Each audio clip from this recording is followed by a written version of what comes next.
Bueno, xa sabedes que unha das cousas que máis nos gusta aquí na Hora Galega é falar das sancións máis extrañas que podemos atopar polo país. Temos contado algunhas delas, por exemplo, o uriñar nas praias de Vigo está multado con ata 750 euros. A mesma cantidade habrá que pagar se andades chamando aos telefonillos na cidade da Coruña, 750 euros de multa. Ollos, buracos, sobre todo en San Xoán, nas praias se Nigrán, ata 200.000 euros de multa. En Lugo, os gorrillas, se os pillan na hallada, multas de entre 700 e 1.500 euros. E en Ames, se non se recollen as cacas dos cans, entre 500 e 10.000 euros. Pois esta listaxe das multas dos nosos concellos máis chamativas, María, temos que marcharnos aí cara a costa, cara a Porto do Son, porque traes unha listaxe máis que curiosa aí no Porto do Son, non? Claro, que hai unha listaxe a maiores destas que acabas ti de contar, e algunha delas seguro que a fixestes algún de vos algunha ocasión. Por exemplo, ti, Espillo, algunha vez sacudiches un mantel despois de comer así polo balcón?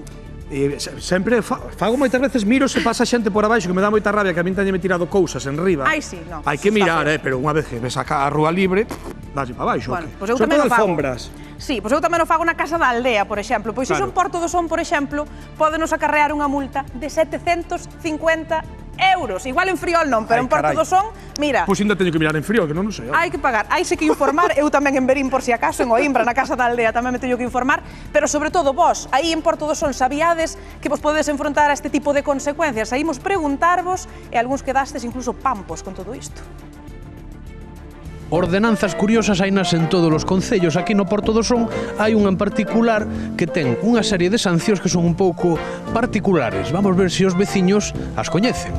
Vouche dicir unha serie de cousas, a ver se me dices se son sancionables ou non segundo a ordenanza esta. Vale. Ir pola rúa en pixama é sancionable. Podía ser. Cada un ten dereito a vestir como queira, non? Menos que non vayan en pelotas.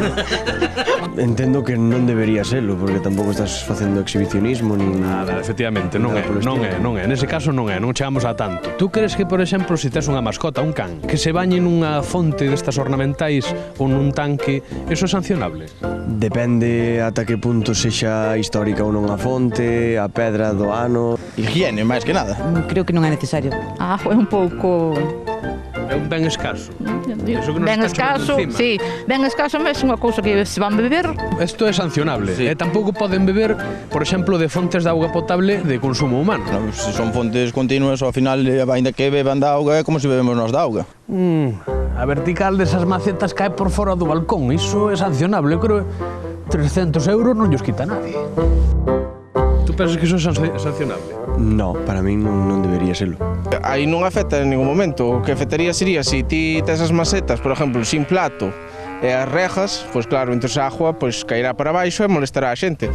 Se non fai mal na calle, Tú dirías que non debería ser sancionable? non debería, vamos. Pois non pode ser que a maceta sobrepase o balcón para fora. Bueno, a ver, ten un certo sentido, pero se cae a maceta pasa alguén por debaixo, pois pode sufrir algún dano, non? E falamos de macetar de novo. Tú crees que se poden regar as plantas así, facilmente? Debería ser, non? Pola noite podes regalas. A partir das 12 da noite tú podes botarlle aí car de limón. Para que non lle caia ninguén na cabeza. Xa as plantas non se poden regar durante o día. Nós como jardineros sabemos que durante o día non podes regar. Que? Estou mirando aquí o aceite e penso que hai que cambiar o aceite ao coche, Como? Que isto é sancionable. É sancionable segundo a ordenanza de policía, bo goberno e medidas para fomentar e garantir a boa convivencia cidadá aquí en Porto do Son. Non o podo creer. Cambiarlle o aceite aquí na vía pública, iso é sancionable. Supoño que sí. É correcto? Pareceche normal? No. Pero tú canto crees que é o baremo máximo de multa destas sancións? Creo que de 50 para arriba. Non o sei, en torno aos 100 euros, 200 euros. Eu penso que andará sobre os 100 euros.